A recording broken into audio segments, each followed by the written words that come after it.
2004-5 में माओवादियों के उन्मूलन के लिए बस्तर के आदिवासियों द्वारा एक स्वस्फूर्त आंदोलन शुरू किया गया था। इस आंदोलन का नाम दिया गया था सलवा जुड़ूम और इसी दौरान जो है सुरक्षा बल के जवान बस्तर के उन इलाकों में आने लगे जहां माओवादी अधिकांश घटनाओं को अंजाम देते थे। तो उन इलाकों में सुरक्षा बल के जवानों द्वारा आश्रम, छात्रावास और स्कूल के जो भवन हैं, इन भवनों को अपना पनाहगाह यानी कि अस्थायी कैंप के तौर पे इस्तेमाल करने लग गए। नतीजतन नक्सलियों द्वारा अंदरूनी इलाकों के जितने भी स्कूल, आश्रम, छात्रावास भवन रहे, इन्हें ध्वस्त कर दिया गया। इसके बाद कई बच्चे स्कूल ड्रॉप आउट हो गए और ये माओवाद संगठन से धीरे-धीरे जुड़ने लग गए, जिससे माओवाद संगठन का रिक्रूटमेंट बढ़ने लगा। सरकार ने इस पे लगाम लगाने के लिए बस्तर के अंदरूनी इलाके के आदिवासी बच्चों को बेहतर शिक्षा दिलाने के लिए इन इलाकों में पोटा केबिनों की नींव रखी। इन पोटा केबिन में जो बस्तर के अंदरूनी इलाके के जो ड्रॉप आउट बच्चे रहे, उन्हें लाकर शिक्षा दी जाने लगी, प्राथमिक शिक्षा दी जाने लगी। वक्त के साथ जो है इसे अपग्रेड किया जाने लगा, प्राथमिक के साथ मिडिल, मिडिल के बाद हाई, अब हायर सेकेंडरी स्कूल जो है इन रेसिडेंशियल स्कूल में संचालित होने लगे।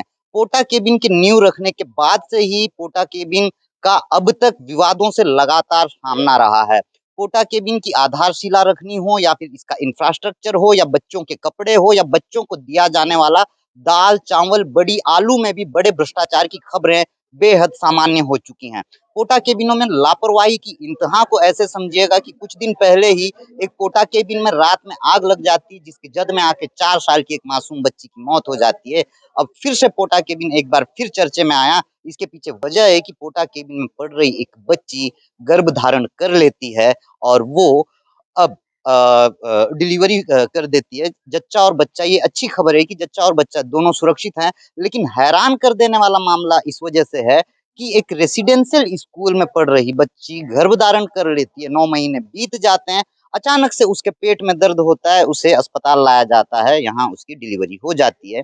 बच्चे जच्चा और बच्चा सुरक्षित हैं और दोनों को ही जो है जिला चिकित्सालय बीजापुर को रेफर कर दिया गया।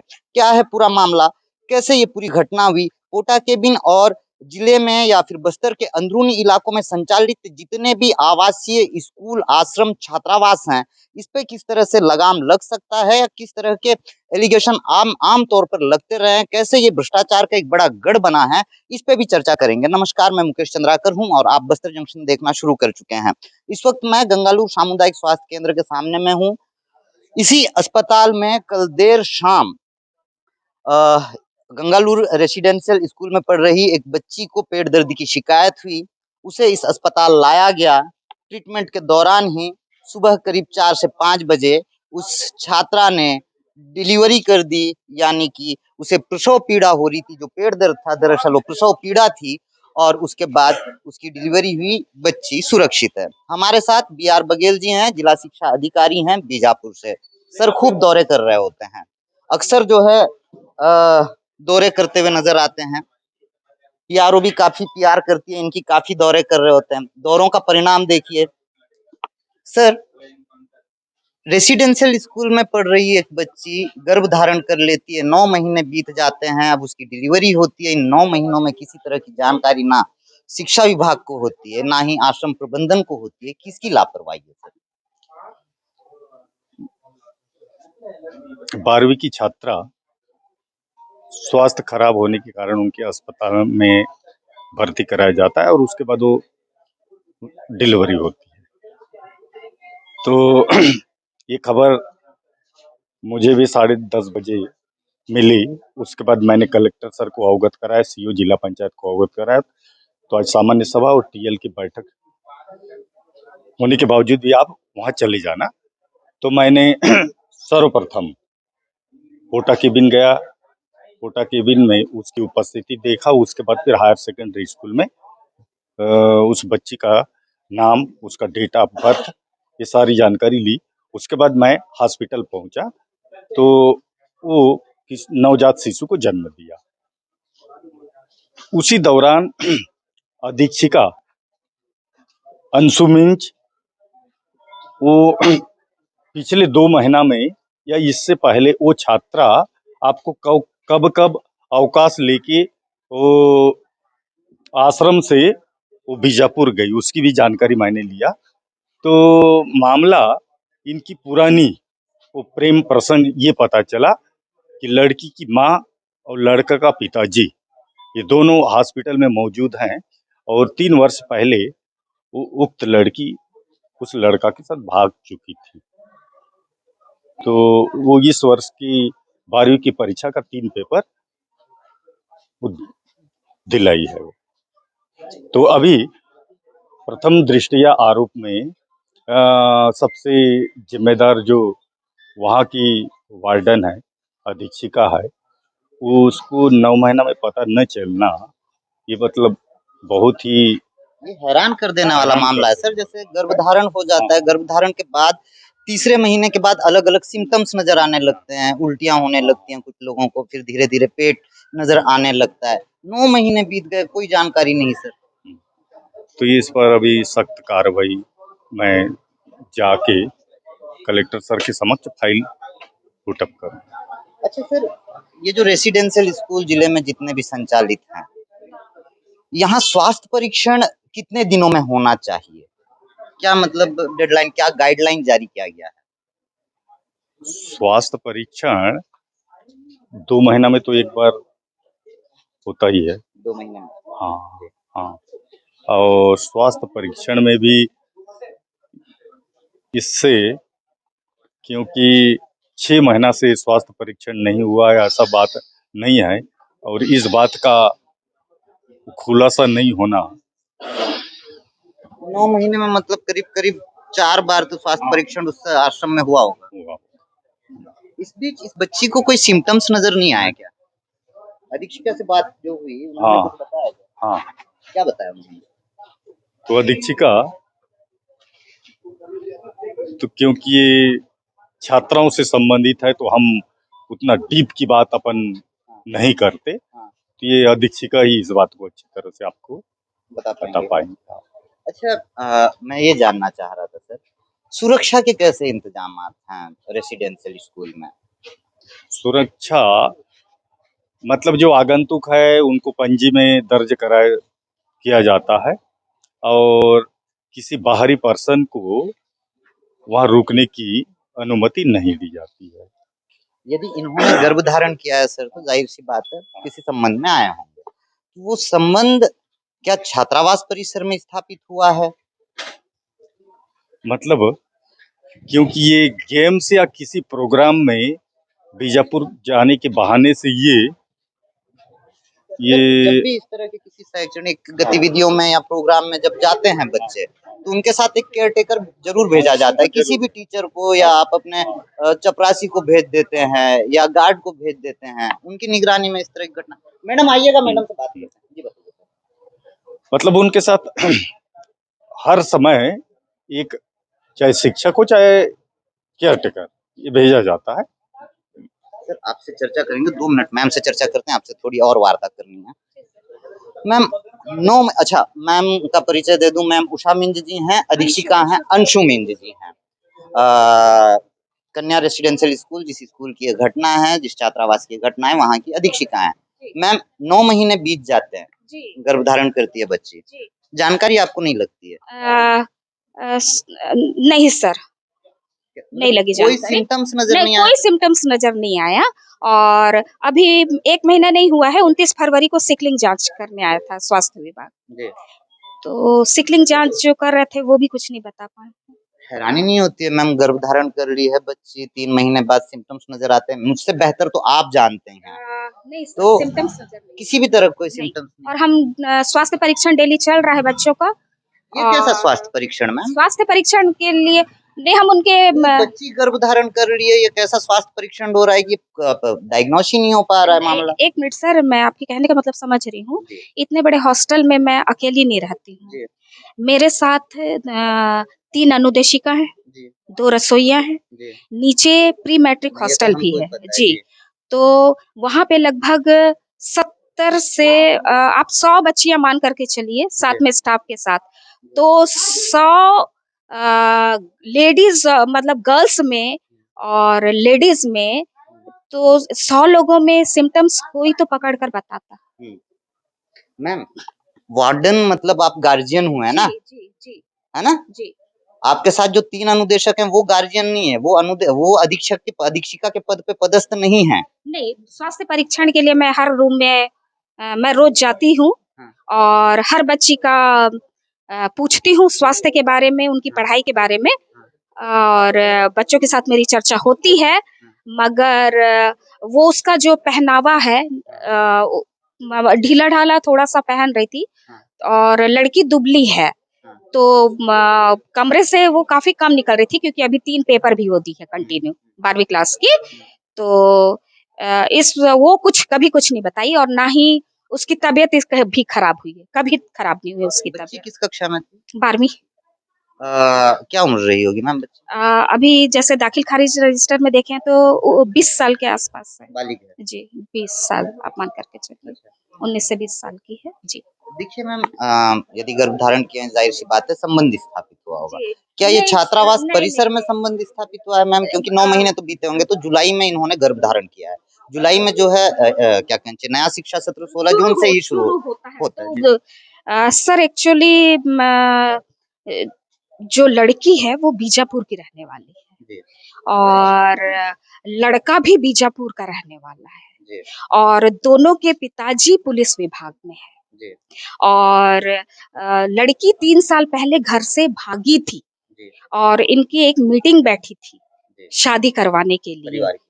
हाँ, पारिवारिक मीटिंग हुई है जी, और लड़की बोली कि मैं इसी लड़के के साथ जाऊँगी जी, और लड़का का भी कहना है कि मैं इसी लड़की को ही अपने साथ रखूँगा, मैं कहीं से भी कमा करके, खिला करके दे दूँगा। वो सिर्फ़ परीक्षा देने के उद्देश्य से ही हॉस्टल में रुकी थी। तो इस दौरान ये नहीं थी क्या पूरे शिक्षा सत्र में अब नहीं थी क्या? सर बीच में जैसे छुट्टियाँ लगती हैं, जी, तो अब या जैसे इनका अभी फेयरवेल पार्टी थी जी, और फेयरवेल पार्टी के बाद एग्ज़ाम की भी कुछ लिए कॉपी किताब लेने अब इन लोग क्या है कि हमको एप्लीकेशन दे देते हैं और एप्लीकेशन देने के बाद इन लोग बीजापुर चले जाते हैं सामान खरीदने के लिए। तो मैडम मैं घर जा रही हूँ, 2 दिन वहाँ रुक कर आऊँगी, तो 2 दिन का सीएल एप्लीकेशन छोड़ कर के या 2-4 दिन का सीएल एप्लीकेशन छोड़ कर के लोग जाते हैं। जी। तो अभी प्रैक्टिकल एग्जाम के बाद भी लोग कुछ दिन के लिए बीजापुर गए थे। शीतकालीन अवकाश में भी बीजापुर गए थे और जैसे वो एक्सेप्ट करी कि हाँ, बीजापुर जाने के बाद बीजापुर में ही मेरा अ, मिलना-जुलना था और हम लोग दोनों साथ में वहाँ रह रहे। वहाँ संबंधित जी, था। जो भी था बीजापुर का मामला है। तो लड़का आया था मैम? मैं आज तक नहीं देखी हूँ, मैं अभी भी नहीं देखी। मैं सिर्फ़ उसके पिताजी को अभी देखी जब वो डीओ सर के सामने अपना बयान दे रहे। तो ये अधीक्षिका हैं जिनका ये कहना है कि बच्ची जो है वो बालिग है, प्रेम संबंध में रही है, 3 साल पहले वो घर से भाग खड़ी हुई थी, उसी लड़के के साथ शादी कर आइए सर। सर, जितने भी रेसिडेंशियल स्कूल जिले में संचालित हैं, हमेशा इनकी व्यवस्थाओं पे सवाल उठते रहे हैं। इन्हें सुधारने के लिए शिक्षा विभाग द्वारा कोई ठोस पहल नहीं किया जा रहा है, जिसके परिणाम इस तरह से निकल कर आ रहे हैं। तो रेसिडेंशियल स्कूलों में शिक्षा व्यवस्था पर सुधार। तो अभी समग्र शिक्षा के अंतर्गत तो पहले ओ, पूरा दायित्व जिला मिशन समन्वय के से ही इसका संचालन डीएमसी से। हाँ डीएमसी से होता है। हाँ लेकिन हम देख हाँ रहे हैं सर, जितने भी मेरा सवाल केवल व्यवस्था पे है। हाँ व्यवस्था क्यों दुरुस्त नहीं हो रही है सर? क्या वजह है? कहाँ पे चूक हो रही है? मेरा कार्यकाल 1.25 साल का है और सर, मैं चलिए, मैं आपके कार्यकाल की तारीफ कर रहा हूँ। आपके कार्यकाल में नहीं व्यवस्था थोड़ी सी सुधरी, मैं सिर्फ कह रहा बस हूँ। लेकिन व्यवस्था बिगड़ने के पीछे जिम्मेदार कौन है सर? इसे नहीं कैसे सुधारा जा सकता है? इसको सुधारने के लिए सतत मॉनिटरिंग और केवल शिक्षा विभाग के साथ साथ प्रशासनिक अन्य विभाग के अधिकारी वगैरह, क्योंकि छात्रावास आश्रम का प्रत्येक महीना जिला स्तर के नोडल अधिकारियों के द्वारा भी की जाती है और मुख्य रूप से अभी जो आवासीय संस्था की जो कन्या रेसिडेंस स्कूलें हैं वहाँ बाउंड्री वॉल भी होना बहुत जरूरी है, और मुख्य रूप से सर, आप बाउंड्री हाँ, वॉल की बात कर रहे हैं, कई जगह तो शौचालय नहीं है सर, शिक्षकों की कमी है, एकल शिक्षक हैं, हाँ, हाँ, हैं? बिजली नहीं है, पंखे नहीं हाँ, है, बिल्डिंग्स नहीं है, बिल्डिंग्स हैं तो इसी स्थिति में है कि बच्चे हाँ, वहां पर पढ़ाई करते हैं डर डर कर, पता नहीं कब ये बिल्डिंग ध्वस्त हो जाए और वहां पे उनकी समाधि बन जाए। मतलब सुरक्षा की दृष्टि से वो जितने भी पूरा अभी बहुत हाँ, बेहतर करने हाँ, की जरूरत है हाँ, सर। बेहतर करने की अभी जरूरत है, सरकार और को, सिस्टम हाँ, को, सबको जो है इस मामले में बहुत हाँ, गंभीर होने की जरूरत है सर। मतलब जो पुराने बिल्डिंगे हैं, उन बिल्डिंगों को पक्की बिल्डिंग में तब्दील करने का प्रस्ताव शासन को अभी हाल ही में वो वहाँ औपल्ली की घटना के बाद हम शासन को प्रस्ताव भेज चुके हैं, और जो गर्ल्स, अफसोस अफसोस सर, घटना के बाद ही जागते हैं हम। लेकिन उससे पूर्व भी जी, ये प्रस्ताव भेजा गया है। लेकिन हाँ, सरकार ने हाँ, गंभीरता नहीं दिखाई उसमें हाँ, आपकी मांगों पे। हाँ, हाँ, सर, आप इस चीज को स्वीकार करते हैं ना कि हाँ, व्यवस्था अभी भी बहुत लचीली है, इसे सुधारने की जरूरत है। इन आवासीय स्कूलों में, आश्रम में, छात्रावास में, आदिवासी। गणेश दादा 2 सेकंड रुकिए, आपसे चर्चा करनी है, चर्चा करनी है, चर्चा करनी है, रिपोर्ट पे चर्चा करनी है, 2 मिनट आइएगा। व्यवस्था सुधारने की जरूरत है। व्यवस्था सुधार की जरूरत, निहायत जरूरत।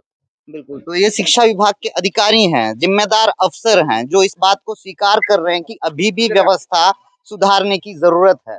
गंभीरतम मसला है, मैं इस विषय पे इस वजह से चर्चा कर रहा हूं कि कोटा केबिनों में ही केवल बीजापुर की बात करें तो करीब 13,000 बच्चे पढ़ते हैं। बीजापुर में 32 कोटा केबिन संचालित हैं। ऐसे ही बीजापुर नहीं बल्कि दंतेवाड़ा, नारायणपुर, सुकमा जो नक्सल प्रभावित जिले हैं, यहाँ भी पोटा केबिनों की नींव रखी गई थी और यहाँ कम से कम 35 से 40,000 बच्चे पढ़ते हैं। ये केवल मैं पोटा केबिन की बात कर रहा हूँ। इसके अलावा एसी ट्राइबल यानी कि आदिम जाति कल्याण विभाग, आदिम जाति कल्याण विकास विभाग के द्वारा भी आश्रम छात्रावास संचालित किए जा रहे हैं, जिनकी स्थिति बेहद बदहाल है। चाहे वो आवासीय व्यवस्था की बात करें, चाहे वो शिक्षा व्यवस्था की बात करें, हमारे जिम्मेदार इन बच्चों के आलू, बड़ी, प्याज, टमाटर, नमक तक में सेंधमारी करके खुद की तिजोरी भरने में बेहद मशगूल हैं। पत्रकार साथी हैं गणेश मिश्रा जी। गणेश मिश्रा जी, इतनी खराब व्यवस्था, आदिवासियों के हक की बात करके आदिवासी बच्चों के नमक तक को नहीं छोड़ रहे हैं। ये व्यवस्था में कैसे सुधार की गुंजाइश है, कितनी और भी बेहतर करने की जरूरत है, और कैसी लापरवाहियां आप यहाँ पिछले 15-16 सालों से रिपोर्टिंग कर रहे हैं, देख पा रहे हैं? देखिए, सबसे पहले तो हमें पोटा केबिनों की स्थापना क्यों और कैसे की गई, इस पे जानने की आवश्यकता है। सन 2005 में जब सलवा जुडूम की शुरुआत हुई, उसके बाद जब सारे स्कूलों को बंद किया, लगभग 300 स्कूलों को बंद कर दिया गया, नक्सलियों ने ध्वस्त किया, उसके बाद स्कूलों को बंद किया गया। तो सरकार के सामने एक विकट परिस्थिति ये थी कि उन बच्चों को जो त्यागी बच्चे हैं, जो स्कूल नहीं आ रहे हैं, ड्रॉप आउट बच्चे हैं, उनको स्कूल में कैसा लाया जाए। उस समय 2010 में पोटा केबिनों की व्यवस्था की गई। गाँव-गाँव से बच्चों को लाया गया और उसके लिए एक शिक्षक की व्यवस्था की गई, जो अधीक्षकीय कार्य करता है। और उसके अलावा उस पोटा केबिन में ऐसे जो पढ़े लिखे युवा थे, जिनको अनुदेशक बतौर अनुदेशक रखा गया, जिनका पोटा हाँ, केबिन हाँ, संचालित हो रही है उसी गांव के हाँ, आसपास उसी के गाँव लड़कों के को। आस-पास जो उस गाँव को अच्छे से जानते हैं, जो बच्चों को ला सके। और उनको एक ज़िम्मेदारी और दी गई थी कि वो सतत निगरानी करें बच्चों की। तो इस समय क्या हो रहा है कि जितने भी पोटा केबिन है, वहाँ पर शिक्षक की जो शिक्षक है, जिसे पदस्थापना दी गई है, वो सिर्फ़ अधीक्षकीय कार्य करता है, और जो अनुदेशक हैं, उनको उनके कार्य से हटाकर उनसे बच्चों से को शिक्षित करने का, बच्चों को पढ़ाने का काम किया बढ़ाने जा की रहा है, जिम्मेदारी दी गई है। ज़िम्मेदारी दी गई। तो ऐसे में जो एक सतत निगरानी होना चाहिए, वो नहीं हो पाता। और जिस तरीके से 500 बच्चों को एक जगह रखा जाता है, भेड़-बकरियों की तरह रखा जाता है, जो एक व्यवस्था होनी चाहिए खाने-पीने की, वो पूरी तरह नहीं मिल पाती है। तो ऐसे में बच्चे कहीं न कहीं देखिए निगरानी की निगरानी नहीं हो पाता। निगरानी कमी के कारण तो कहीं न कहीं रास्ते भटक जाते हैं। और ऐसी जो आज जो घटना हुई है, एक 12वीं की छात्रा ने एक बच्चे को जन्म दिया है, तो ये कहीं न कहीं शासन, प्रशासन और जो प्रबंधन है, उसकी घोर लापरवाही है इसमें। लापरवाही तो है गणेश दादा। इसके साथ मेरा सवाल फिर वही है, इस तरह की जब योजनाएं लाते हैं, इसके नींव रखने से लेके अंत तक जब ये योजनाएं चलती हैं, तब तक भ्रष्टाचार होता है। चूंकि ये मामला आदिवासी बच्चों के भविष्य से जुड़ा है, चूंकि ये मामला आदिवासी बच्चों की जिंदगी से जुड़ा हुआ है, यहाँ पे भ्रष्टाचार और लापरवाही की बात करें तो भ्रष्टाचार बेइंतहा है। इनके लिए आने वाला कपड़ा, इनके लिए आने वाली पुस्तकें, इनके लिए आने वाली किताबें या खेल की सामग्री हो, तमाम चीजों में भ्रष्टाचार होता है। इस पे किस तरह से लगाम लग सकता है और इसके लिए कौन कौन जिम्मेदार है? समाज का हर एक तबका जो आपको जिम्मेदार नजर आता है। देखिए, जिस तरीके से बीजापुर में ही नहीं बल्कि पूरे बस्तर में जो पोटा केबिन है, वो अधिकारियों के लिए, अधीक्षकों के लिए, सिर्फ़ इन्हीं के लिए नहीं बल्कि जो जनप्रतिनिधि हैं, उनके लिए भी एक टकसाल है। ये पैसे टकसाल निकाह टकसाल टकसाल है। टकसाल बताइए हाँ, पूरा शुरू से। टकसाल है जहाँ से मतलब बड़े पैमाने पे पैसा निकलता है, महीने का लाखों रुपया इनके जेबों में जाता है। बच्चों के राशन से लेकर, बच्चों के कपड़ों से लेकर, उनको जो सुविधाएँ शासन द्वारा दी जाती हैं, वो सारे पैसे बच्चों के बजाय इनके जेब में चले जाता है, तो ऐसे में कहाँ से व्यवस्था सुधरेगी? इसके लिए जो समाज के सभी वर्ग हैं, वो चाहे सर्वादिवासी समाज हो, आदिवासी समाज हो, गैर आदिवासी समाज हो, वो भी ज़िम्मेदार है। उसको देखना चाहिए सारी चीज़ों को। संभवतः हम मीडिया कर्मियों को भी अब बिल्कुल, सतत निगरानी बिल्कुल करनी होगी। मीडिया कर्मी निगरानी रखते ही हैं। उस टकसाल जो है, जो निकल रहा है जिसमें जनप्रतिनिधि लेकर अधिकारियों तक है, तो हमारे मीडिया कर्मियों से मेरा अनुरोध ये है कि मीडिया कर्मी उस टकसाल के लिए ना जाएँ बल्कि बच्चों के व्यवस्था के सुधार के लिए जाएँ, तभी सही कह रहे तभी हैं। ये सुधार हो पाएगा। समाज का हर हुँ, एक वर्ग जिम्मेदार है ऐसी लापरवाहियों के लिए। बच्चों के भविष्य के साथ, बच्चों के ज़िंदगी के साथ जो खिलवाड़ हो रहा है और उस वर्ग से मीडिया भी अछूता नहीं रहा है। देखिए बिल्कुल, अगर मीडिया अपना काम बेहद ईमानदारी से करेगी, वो कुछ राशि के लिए ना जाकर उन बच्चों की व्यवस्थाओं के सुधार के लिए जाए, वहाँ से जो समस्याएँ निकलती हैं, उसको लेकर शासन प्रशासन से जाए, उनकी समस्याओं का समाधान कराए, ना कि वहाँ से जो राशि निकलती है उसके लिए जाए, तो तभी समाज के साथ-साथ ऐसी अव्यवस्थाओं में सुधार हो पाएगा। एक चीज़ और गणेश जी, जो मैं देख पाता हूँ, सॉरी दादा, जी बोलने लग गया। खैर, जो राजनीतिक दल हैं, इनके बेहद करीबी रिश्तेदार इन पोटा केबिनों में अधीक्षक या अधीक्षिका की ज़िम्मेदारी अदा कर रहे हैं, बेहद करीबी रिश्तेदार। आपको बता दें, सत्ताधारी दल के जो बड़े नेता हैं, इनके पति, इनके पत्नी, इनके भाई, इनके पिता, इस तरह के रिश्तेदार जो है, खून के रिश्तेदार जो हैं, वो इन पोटा केबिनों में अधीक्षक, अधीक्षिका के पद पे पदस्थ हैं। वजह क्या नहीं नज़र देखिए, आता है? बिल्कुल आपका जो सवाल है, सबसे बड़ा अव्यवस्थाओं का सबसे बड़ा कारण यही है कि आप जितने भी जनप्रतिनिधि हैं, वो सत्ता दल के हो या विपक्ष के हो, जिन्होंने अपने रिश्तेदारों को कहीं अपनी पत्नी, तो कोई अपनी भतीजा, कोई अपनी भतीजे को अधीक्षक के पद पर बिठा कर रखे हैं।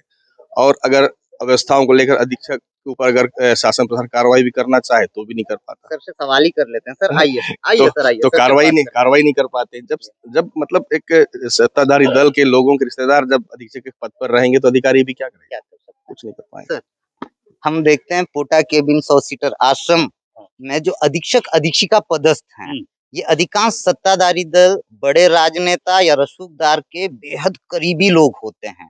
किसी की पत्नी, किसी का पति, किसी का भाई, किसी का बेटा, किसी का खून का रिश्तेदार जो है वहाँ अधीक्षक के पद पे है। जब आप निगरानी करने जाते हैं, तब आप वहाँ किसी तरह की लापरवाही भी देखते हैं, तो कार्रवाई कर पाते हैं क्या सर?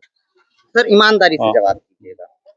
मतलब मैं केवल मेरे कार्यकाल की बात करूंगा मैं। जी, हाँ, जी। मेरे कार्यकाल में उस शिक्षक भी निलंबित हुए हैं और पोटा केबिन के अधीक्षक भी निलंबित हुए कौन से हैं। Porta cabin sir? हाँ, कौन से पोटा केबिन के अधीक्षक? मिरतुर। सर चिन्नापोड़ेपाल में एक बच्चे की मौत हुई थी सर 2023 में, वो आप ही का कार्यकाल था सर। और जो अधीक्षक थे, वो एक समाज के प्रतिनिधि भी रहे। इस वजह से उन पे जो है किस तरह की कोई कार्रवाई नहीं हुई थी सर। मतलब मेरे संज्ञान वाला। हाँ, और ये हाँ, चिंताकुंटा वाला मामला सर, जिसमें 4 साल की बच्ची की मौत हुई, उसमें कैसी कार्रवाई हुई है सर अभी? मतलब उसमें चिंताकुंटा वाले मामले में सर? चिंताकोंटा मामले में वहां के दर्ज बच्ची में जी। वो किसी बच्ची, क्योंकि वो अधीक्षिका और जो अनुदेशक है, वो बहुत बहादुरी का काम किया है। उन बच्चों को वो रेस्क्यू करने में मेरे रात में वीडियो कॉल आ गया था सर। मैंने सारी चीजें रात में वीडियो कॉल पे देखी, जब सारे लोग सो रहे थे ना, वहां से मेरे यहाँ वीडियो कॉल किया गया और सारी चीजें मुझको दिखाई जा रही थी। मैंने खबर ब्रेक किया था रात 2 बजे ही। और जो गलती करेगा जी, वो अवश्य ही जी। हम अनदेखा नहीं करेंगे, उस पर कार्रवाई सुनिश्चित है। चलिए, ये तो आपका इस कुर्सी पे बैठ के दिया जाने वाला बहुत सदा हुआ बयान है, मगर सच्चाई यही है कि इन आदिवासी जिंदगियों के साथ, मासूम जिंदगियों के साथ जो खिलवाड़ हो रहा है, इसके पीछे समाज का हर एक तबका जिम्मेदार है। और इससे हम मीडिया कर्मी, हमारे मीडिया के साथी भी कम अछूते नहीं हैं।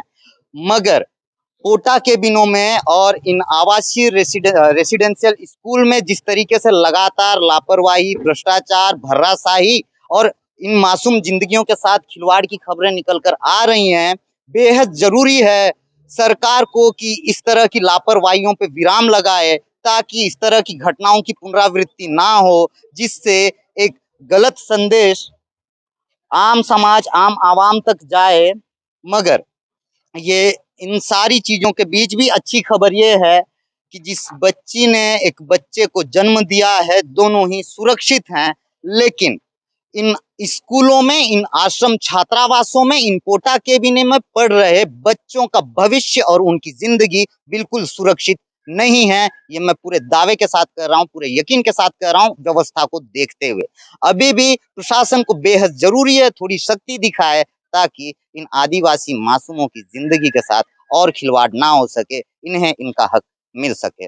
बहरहाल, आपको लगता है कि ऐसी मासूम जिंदगियों के बारे में भी चर्चा होनी चाहिए, आदिवासी छात्र छात्राओं के बारे में चर्चा होनी चाहिए, शिक्षा व्यवस्था को लेकर सवाल उठने चाहिए, ताकि व्यवस्था में थोड़ी सी सुधार हो, हमारे सड़े हुए सिस्टम में लगे हुए कीड़ों की थोड़ी सी ही सही गिरावट आए, कीड़ों की संख्या में गिरावट आए। तो आप इस तरह के रिपोर्ट को साझा जरूर कीजिएगा। इसके अलावा आप मेरे चैनल में नए हैं तो सब्सक्राइब जरूर कीजिएगा, हौसला बढ़ेगा। धन्यवाद।